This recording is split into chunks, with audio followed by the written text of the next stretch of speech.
नमस्कार साथियों, आप सभी का स्वागत करता हूं आपके अपने परिवार फ्यूचर रैंकर्स में। आज हम लोग एक चैप्टर की शुरुआत करने वाला हूं जिसका नाम है मेटल एंड नॉन मेटल।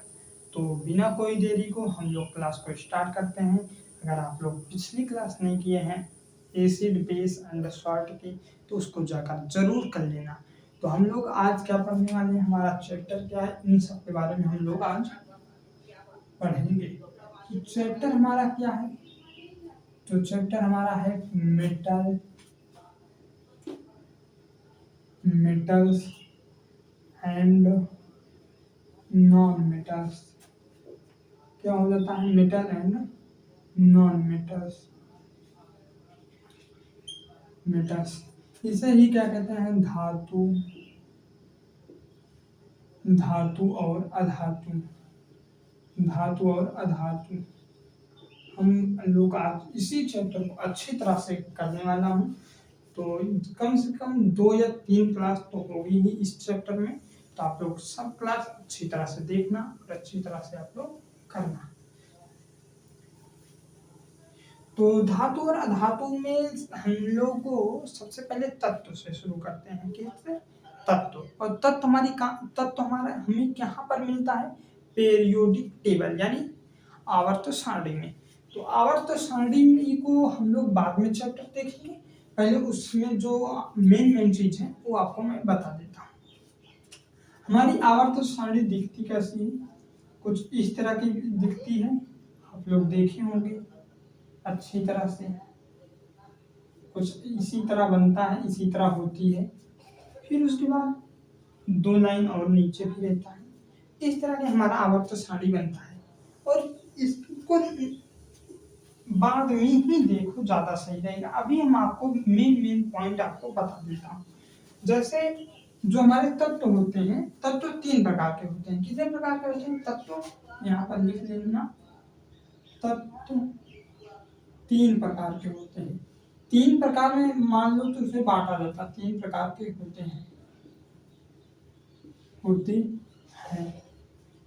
कौन कौन से होते हैं? धातु हो जाता है पहला, दूसरा का अधातु हो जाता है, धातु हो गया, अधातु हो गया, और तीसरा आपका एक और हो जाता है, इन दोनों को मिलाकर उपधातु। इन दोनों का मेला में हो जाने वाला भाई उपधातु हो जाता है। धातु, अधातु, उपधातु, ये 3 प्रकार के होते हैं तत्व। और आपकी जो आवर्त सारणी होती है उसमें कुल तत्व कितने होते हैं? कुल तत्व, 1 मिनट रुकिए, आप लोग कैमरा ठीक कर दें।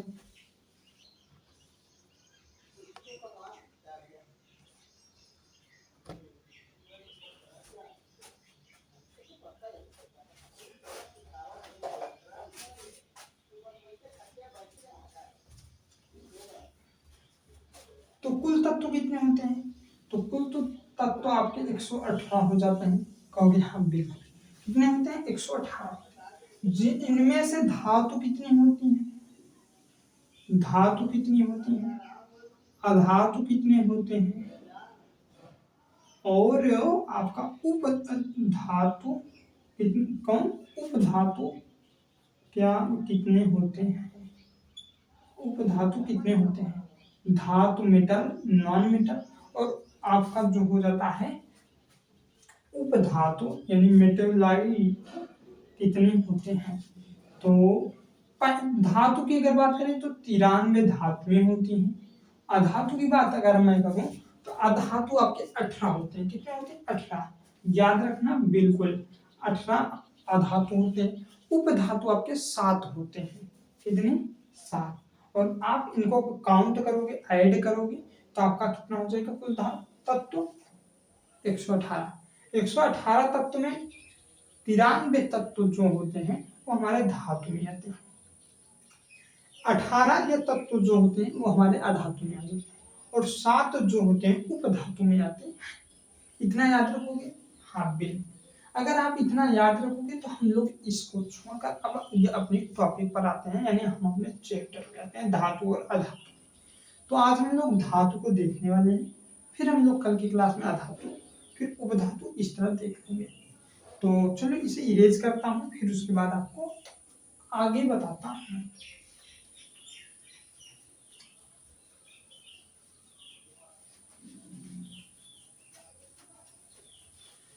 अगर आपके पेपर में पूछेगा कुल तत्व कितने होते हैं 118 बताना, उनमें से अगर पूछे कि धातु तत्व कितने होते हैं ये तो 93, उपधातु कितने होते हैं 7, अधातु कितने होते हैं 18। इतना याद रखेगा, रखोगे? हाँ बिल्कुल। अब हम लोग क्या बात करेंगे, धातु। धातु धातु को इंग्लिश में क्या कहते हैं, मेटल्स। उपधातु को क्या बोलते हैं, नॉन मेटल। मेटल्स हो गया, नॉन मेटल हो जाते हैं। कहोगे धातु की परिभाषा क्या, हम लोग याद करें, वे तत्व जो इलेक्ट्रॉन का क्या करते हैं, त्याग करते हैं, उन्हें हम लोग धातु कहते हैं। वो वे तत्व जो क्या करें, इलेक्ट्रॉन का त्याग करते हैं, उन्हें हम लोग क्या कहते हैं, धातु कहते हैं। तो आप लोग लिख सकते हैं वे तत्व जो इलेक्ट्रॉन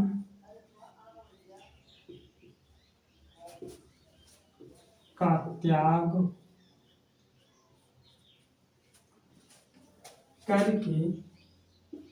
करके धनायन बनाते हैं। क्या बनाते हैं, धनायन बनाते हैं। वे तत्व जो इलेक्ट्रॉन का त्याग करके धनायन बनाते हैं, हम लोग क्या कहते हैं, हम लोग उन्हें धातु कहते हैं, मेटल्स बोलते हैं, धातु कहते हैं। अगर कोई पूछेगा कि धातु क्या है, तो वे तत्व जो इलेक्ट्रॉन का त्याग करते हैं फिर धनायन बनाते हैं, धातु कहते हैं। ठीक, फिर उसके बाद धातु जो होती है आपकी वो ठोस अवस्था में पाई जाती है। पहली बात, आप यहाँ से हमारी कंडीशन चलती है, जैसे आघात वर्तनीयता हो गई, तान्यता हो गई। 1 ग्राम सोना, जो हमारा सोना क्या होता है, धातु होता है, और 1 ग्राम सोने से कितने ये किलोमीटर खींचता है, तो 2 किलोमीटर क्या कहते हैं, तार बनाते हैं, पतला से, एकदम पतला से। तो इन सब पर हम लोग अभी इसकी कंडीशन पर, तो पहले ठोस वाली कंडीशन। अगर आपको ठोस की बात करें तो जो आपका ये होता है धातु, ये सबसे ठोस होता है। जितनी भी धातुएं होती हैं, धातु ठोस अवस्था में पाया जाती है, ठोस अवस्था में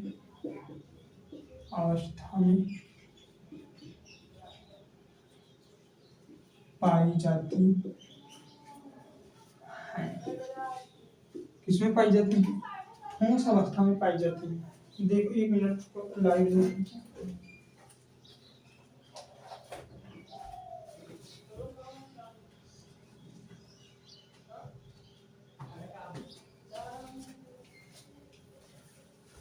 लाइट आ गई ना, तो वही ठीक है, लाइट कर दिया, अब आपको अच्छी तरह से दिख रहा होगा ना।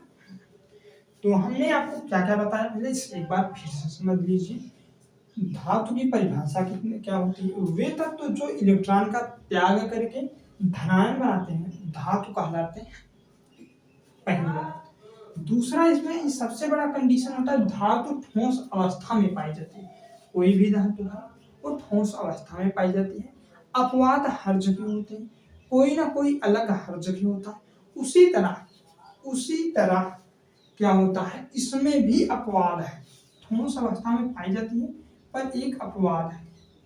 कहोगे वो कौन सा है, अपवाद कौन सा है? और हाँ, आपको यहाँ पर ब्रैकेट में 93 लिख लेना, आपको ज्यादा अच्छा रहेगा, आपको याद हो जाएगा कि धातु जो हमारे मेटल्स होते हैं वो 93 होते हैं। अपवाद कौन सा है? अपवाद आप लोग मरकरी का नाम सुने हैं, जिन्हें हम लोग Hg से प्रदर्शित करते हैं। किससे करते हैं? Hg से करते हैं, जिन्हें हम लोग पारा कहते हैं। ये धातु है, पर ये किस अवस्था में पाई जाती है? ये द्रव अवस्था में पाई जाती है। ये किस अवस्था में पाई जाती है? ये द्रव अवस्था में पाई जाती है, इसे ही हम लोग द्रव धातु के नाम से जानते हैं। आपके एग्जाम में अगर पूछ ले कि द्रव धातु क्या है तो आप लोग याद रखना, जो हमारा पारा होता है ना वो हमारा द्रव धातु में आता है। इसका सिंबल क्या Hg है, पारा द्रव धातु होता है, इतना याद रखोगे। इसी को ही हम लोग क्विक चांदी के नाम से जानते हैं, यानी चांदी की तरह दिखता है। जो आपका पारा होता है ना ये चांदी की तरह दिखता है। किसकी तरह? चांदी की तरह